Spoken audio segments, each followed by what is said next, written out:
Check it out for sure. Get Daydim back with another episode of Fight and stuff like that with your boy Obaking OB, Obaking Mure, or Rapeleng, whatever you want to call me, man. I can never get my name right in this whole thing because I always just repeat all of them. But the one that you know me with, that's the one that you're supposed to use. All right, so this week's show is going to be another short one because there wasn't really much that was happening in the bigger scheme of things in the combat sports world in terms of like big fights and things like that. But there were some interesting fights that happened that I found really entertaining and that I want to bring to you because come hell or high water, and high water I mean rain here in Johannesburg because it just keeps raining in this yeah. I will make sure that I bring you the news, I bring you the reviews, I bring you everything that's exciting so that you can keep abreast of what's happening in the combat sports world. And so without further ado, let's get into it. Abreast, I got two. So this past weekend, what had happened was a fight night, UFC fight night that happened that was headlined by Jared Cannonier and Gregory Rodrigues. Now, I'm not gonna lie, the other guy, Gregory Rodrigues, I did not know him at all. It was my first time seeing him fight. And I did notice, though, that he trains with Gilbert Burns because, in between the rounds, one of his cornermen was Gilbert Burns, who is, he's a legendary fighter in the UFC and in the jiu-jitsu world. And the other guy that he was fighting is the killer gorilla himself, Mr. Jared Cannonier. I've only ever seen him fight once, and that was with Israel Adesanya, and it did not go well for him when he fought that guy. So the only reference point that I have for Jared Cannonier is the fight that he had with Israel Adesanya. But he does have a good career behind him. I mean, he suffered a couple of losses just like every other fighter, but he is no slouch, and he has had a lot of great wins in the middleweight division. In fact, he's kind of one of the guys that are keeping the middleweight division, hyped up at this current moment, man, because the middleweight division has been really pumping. We saw the fight with Adesanya and Imavov where Israel Adesanya lost, unfortunately. Dricus du Plessis has been doing this thing, so it's really been a very exciting division to watch. But this is how Jared Cannonier and Gregory Rodrigues, the Brazilian, went down. This was a pretty interesting fight. Because, at the start of the first round, the first two rounds, in fact, it really looked like Gregory Rodrigues was having the most upper hand in the fight. I think in the first round, if I'm not mistaken, he put Jared Cannonier down about twice, two knockdowns in one round, and it did not look good for Jared Cannonier when the fight was starting out. But it continued, and both men, I think in the second round, were just teeing off on each other, and they were kind of having an even round situation that was going on at the time, because if my calculations serve me correct after watching that fight, the first round definitely went to Rodrigues because of the two knockdowns that he got on Jared Cannonier, and the second round went to either man. It could have been either one of one, or Jared Cannonier could have won that, because they were kind of tit for tat when it comes to trade exchanges in that second round, and it went well for both men. So I cannot really decide who that second round went to until the third round of that fight. At this moment in the fight, it still looked like it could go to anyone because the men were exchanging some serious haymakers, and they were both making good, significant strikes to each other. In fact, it looked like the fight could go to anyone till it got to half of, I think, the third round in the clinch, where Jared Cannonier landed a nasty elbow to Gregory Rodrigues' face, which sent him going down, and it all goes down.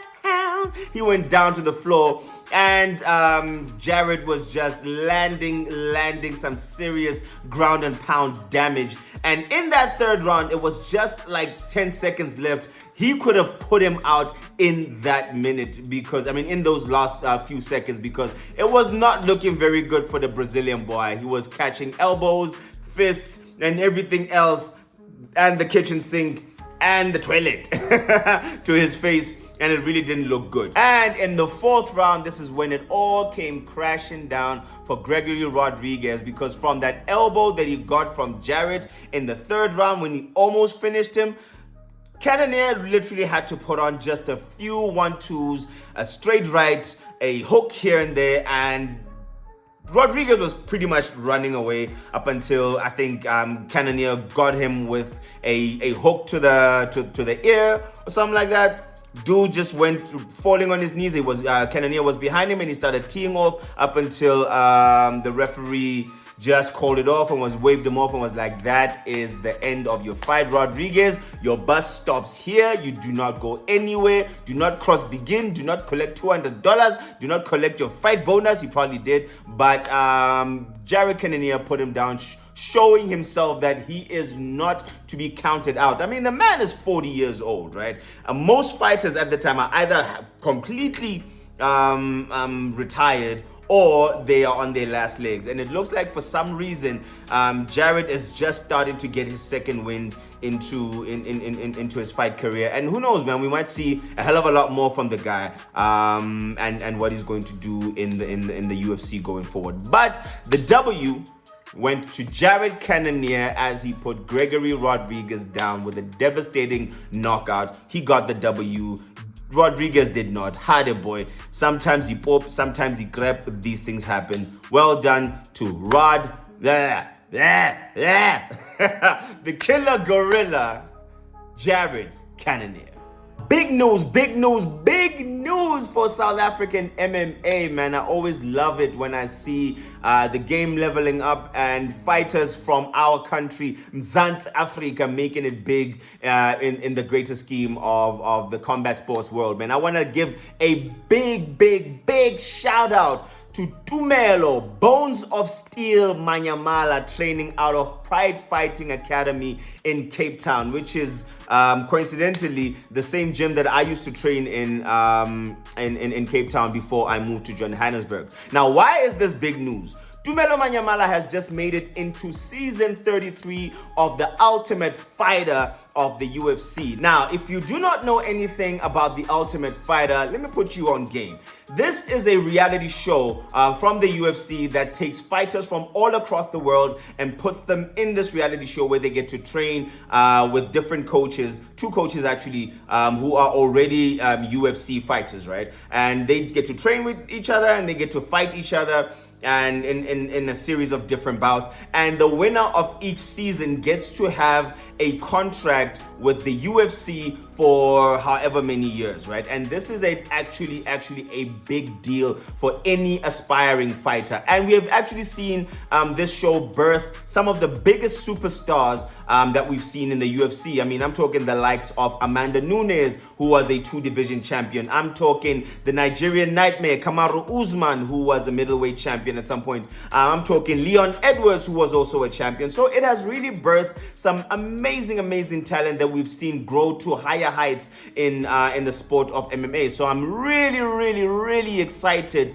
for Tumzangwana, Bones of Steel Manyamala, for having this opportunity, because this can only mean greater things for him in his career, man. He said it with his own words that it's one of his dreams to make it to the Ultimate Fighter and ultimately get a contract in the UFC. So big shout out to the dude. And I could be mistaken, but I think he's one of only 2 South Africans, and he's probably the first black guy to make it onto this show. So this is a huge deal for South African MMA. It's a huge deal for the country, and yeah, man, I cannot wait to see what's going to happen in his career going forward. I really hope he wins. He gets that that UFC contract. He puts, Mzansi MMA up on the maps. We need another South African in there. DDP cannot only be the only one. We need another person in there that's going to raise Mzansi high and do the things, man. So Tumzangwana, Tumelo Manyamala, Bones of Steel, well done, congratulations, and we're looking forward to big things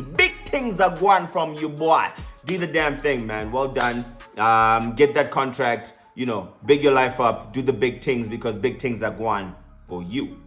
And that is it. Fights and stuff like that. Episode 5 comes to a close. But one more thing before I go. I get to add another thing to my roster as a MMA enthusiast, man. Not only is your boy training BJJ, not only is your boy an aspiring MMA analyst and broadcaster, I am also adding coach to that CV. Yes, man, you heard right. Your boy is going to be part of HJJ Hanakom Jiu-Jitsu that is going to be stationed at the Fort Gym in Linden. We'll be doing BJJ fundamentals classes over there. Of course, we'll be led by our head coach, who is none other than Chad, the Superman Hanakom himself. Added to that roster of coaches is Miguel Da Silva, who I train with at Quan Vessels, and Joel, who's coming out of Warriors MMA. So keep it locked, man. I'll be giving you details on what's going to be going on right there. So if you want to, start out